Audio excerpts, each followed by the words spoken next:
Hello,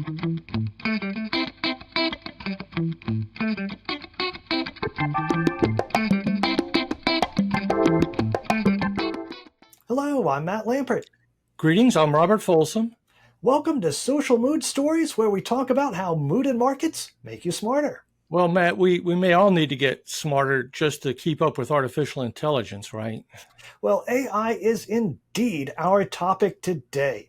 In today's conversation, we'll discuss the public's mix of excitement and anxiety over the latest AI innovations, how AI is likely to be used in the future, whether for good or for ill, the promise of AI for investing, and we'll start with a look to the past to understand the present by looking at other periods that met innovation with a similar blend of enthusiasm and horror. Right. Our colleague Chuck Thompson, he explored all the above and more in the July issue of the Socionomist, and he was careful to include those periods in history when the public was anxious and fearful about new technologies. And Chuck was also careful to show how some of the critiques of technology sound downright contemporary. In 1765, for example, William Mildmay wrote a book on trade law and policy, and he said technology would destroy the necessity of labor, quote unquote. But he also said that Britain needed to adopt new technologies. Mildmay feared that his country would otherwise lose its competitive advantage. Now, we hear that very sentiment repeated by leading AI researchers, and they all warn that, yeah, the artificial intelligence threatens the future of humanity. At the same time, they can see that any nation that has to pause its AI research is likely to fall behind other countries that keep their research going. And Matt, by the way, governments across recorded history have used that logic to stockpile weapons of war, from the crossbow to nuclear missiles, because no leader ever says, let's allow our enemies to grow stronger than we are. Well, that's a good point. And Robert, there is so much about contemporary AI narratives that strike me as profoundly transitional. And you just touched on a key aspect right there. During transitions in the social mood trend, we see a more intense mix of mood expressions. It can feel like a tug of war between the positive and the negative. So, on the one hand, there is a sense of dread over the future of AI. In fact, researcher Elliott Yudkowsky said, and this is a direct quote, that many researchers steeped in these issues, including himself, by the way, expect that the most likely result of building superhumanly smart AI under anything remotely like the current circumstances is that literally everyone on Earth will die, unquote. So you have that sentiment. But yet, on the other hand, there's also extraordinary enthusiasm over AI. And even those who warn about it also, just like you were saying, Robert, about William Mildmay in 1765, they also recognize that the speed of innovation is such that foregoing AI research in a country carries a significant risk of being left behind. Now, the 1760s, that was a transitional period from negative to positive mood, whereas today, Elliotticians believe we're on the cusp of a transition from positive to negative. But what both periods have in common is that mix, that tug of war of a mood trend that's in transition. Right. Okay. So if the question is, how does the public view new technologies after mood shifts from positive to negative? Well, the early decades of the Industrial Revolution can tell you plenty about that. That period, the Industrial Revolution, it emerged later in the 18th century in England in the textile industry. Machine labor began to replace human hands at scale, right? When social mood turned negative in the late 1810s, the turn became conspicuous. And this was the same mood trend that fueled the War of 1812 and England's response to the Napoleonic Wars. But in 1811, British textile workers began to protest the use of mechanized looms. The protest became a movement that spread very rapidly into a huge trend known as the Luddite Rebellion. Workers, for years, they raided factories, smashed equipment, and burned down mills. And it grew into such a crisis, with the heavy and class and political overtones, that as it spread across England for several years, eventually the government had to use 12,000 army troops to suppress the working class unrest. Yeah, gosh, you have that unrest, social conflict, disdain for technology, a country's military being used against its own citizens. That's just a collection of negative mood traits. And that term, Luddite, has come to mean someone who resists technology. And it's a term you might hear more of as mood grows more negative and more folks come to believe that technological innovation is something to scorn. Yeah, I expect so because the Luddite revolution was about a very similar set of concerns to what we hear today. When machines eliminate jobs, workers don't think of the industrial revolution or the digital revolution. They don't think that's great. They don't care about the division of labor. They don't read Adam Smith. Matt, my youngest son has a technology based job, and earlier this year he started telling me about Chat GPT. That's the AI program that jump started the public AI conversations. And he said if you tell it to write a 500-word essay on Adam Smith, then presto, it gives you a decent essay. And I'll tell you, Matt, I've been in the writing and publishing business since the 1980s. That's a long time. But the moment I know that AI can write or edit a text in a better way than I can, I'm just going to ask ChatGPT to recommend my dream retirement spot, and that's where you'll have to come to find me. Well, Robert, even in retirement, if you're up for doing some edits, I would much rather send a piece of text to you than over to an AI chatbot. Thank you.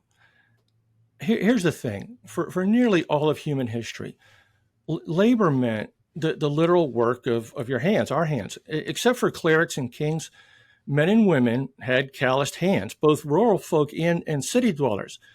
What's different with AI is the threat not to our hands but to our brains. If writing means thinking with words on a page or on a screen, then is AI thinking? So yeah, Matt, fears about AI have been in the zeitgeist in 2023 very conspicuously, but so has enthusiasm over AI, particularly among investors. It has, and there's that transitional theme coming back, that tug of war between the positive and the negative, because the public and investors alike have been particularly intrigued with so called generative AI. That's AI programs that generate content like text, images, music, and so on. Recently, I read that the private equity database PitchBook has shown that investors pumped about $4.5 billion into generative AI startups in 2023. In 2022, yet in the first quarter of this year, 2023 alone saw more than $12 billion worth of deals that were announced or actually closed. And the bulk of that reflects Microsoft's plan to invest $10 billion in OpenAI, which owns ChatGPT. Well, a discussion of the contemporary artificial intelligence craze would not be complete without addressing ChatGPT, which, as you alluded to, Robert, it has become a bona fide tech sensation. Like one of the very first things I thought about when my son was explaining this AI to me is like how are high school teachers supposed to motivate students to write essays themselves when Chat GPT can do it in seconds? So that's not a rhetorical question. I don't know how that happens. I can even imagine that some traders and investors think that their lives are about to receive a benefit from the advent of AI informed trading algorithms, right? Yeah, you definitely hear about that. And, we saw how quickly the public can fall out of love with algorithmic trading during the 2007 to 2009 market collapse. But mood has become more positive since then, and the public now has a renewed faith in computerized trading, now AI powered, to save the day and save the markets. To that point, I came across a Bloomberg article recently, and it said, and I'm quoting here, the first wave of academic research applying Chat GPT to the world of finance is arriving, and judging by the early results, the hype of the past few months is justified, end quote. Now, Matt, I know you and our colleague Vadim Paklibkin wrote in the June 2023 Socionomics that you think, or that you've come to a less fervent conclusion about that. Well, yeah, let's talk about that because the two studies that Bloomberg reviewed each used ChatGPT to assess language. In the first, the researchers gave ChatGPT a series of statements from the Federal Reserve and found that the program could classify them as dovish or hawkish in a manner consistent with a human analyst. Now, that is an impressive achievement as far as it goes, but the question is, will that ability be useful for forecasting interest rates or other financial markets? And the socionomic answer is that there's a much simpler way to project the Fed's action on its rate target, and it doesn't require parsing a single open market committee statement. And you're referring, of course, to Robert Prechter's research and that of other socionomists. And it shows the Fed has simply followed the rate on 3-month Treasury bills. I think you and I have talked about that a time or two. And we'll show a couple of charts of how this pattern goes back for decades. The trend clearly changes first in the Treasury bill market, and then the Fed follows suit. And viewers can see more charts like that in Chapter 3 of the Socionomic Theory of Finance. That's right, Robert. And this is a symptom of a bigger problem related to causality. Because if you start from the premise that the Fed controls interest rates and by extension the economy, it doesn't matter whether you're a human analyst or an AI powered one, you're still starting from what socionomics reveals to be the wrong premise. And if you use Fed statements at face value to predict the future of the economy, just be ready to be late to every single turn. Right. And that problem is recognizably similar to using an AI to interpret the news, would it not?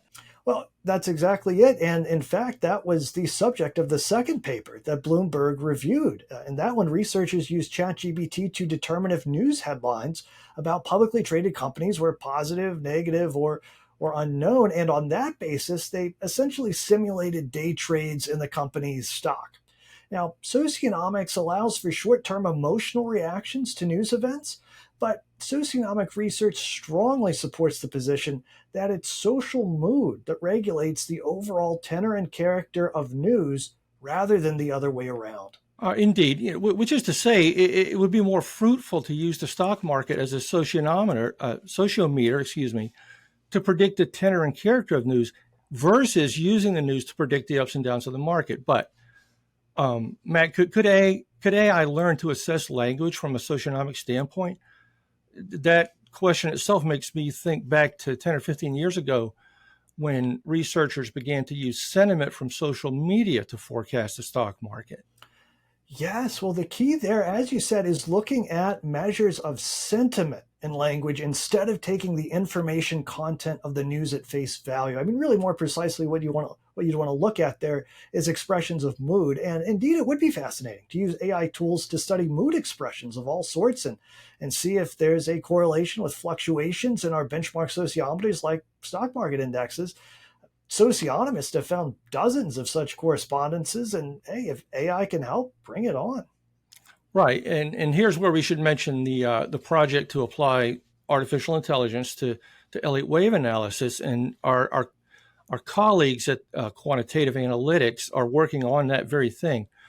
The E-Waves program was initially designed to be an expert system, a program that performs a task on par with a human expert, and obviously in this case, the task is doing Elliott wave analysis in financial markets.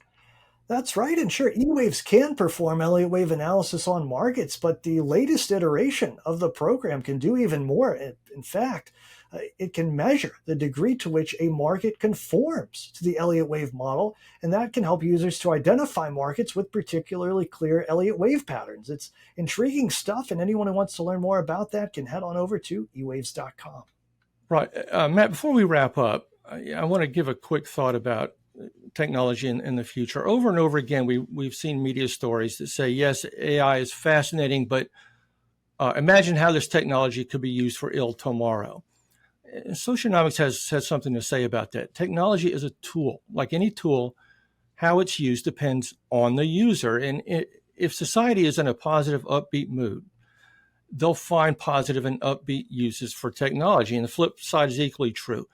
Negative, fearful mood is likely to find negative, fearful uses for technology. In the 1920s, people used radio for entertainment. In the 1940s, people used radio to coordinate bombing campaigns on enemy countries. So it's safe to say that the future of AI is far scarier if social mood is strongly negative versus those times in the future when AI, and social mood is strongly positive. Either way, the social mood of users collectively is the key predictor of the behavior instead of the technology itself. That's a great point, Robert. And you're talking there, of course, about the intended uses of technology. But what about unintended uses? Um, with AI, people wonder, hey, what if it behaves differently than what its creators intended, right? And the question is not unique to AI. Anyone who's done programming of any kind of anything has probably had the experience of seeing their program, the work that they did, do something it wasn't supposed to do on its own or when another person was using it. So the fact that people are raising these concerns now, that indeed itself says something about the social mood trend. Positive mood breeds complacency. So the social concern over AI gone awry, that suggests mood has become less positive than it was, say, just a couple of years ago. And we know, of course, the Dow Industrials, which is our benchmark sociometer, is a year and a half removed from its all-time high. That is true. Okay, so we'll tune in and see where the public's infatuation with AI goes from here. Bottom line, if mood becomes more positive, then the ability of AI to create creature comforts and make our lives easier will likely see greater emphasis in the public conversation. Whereas if social mood becomes more negative, look for the darker side of AI to get more attention. Okay, Robert, let's wrap things up for today. To our viewers, thank you for watching. What do you think about AI? Is it awesome, scary, something in between? Let us know in the comments. And as always, we love it when you give us that thumbs up, hit the subscribe button, ring the bell. It really does help the channel. Robert, thank you so much for this conversation. Let's talk again soon. Thank you, Matt. Enjoyed it.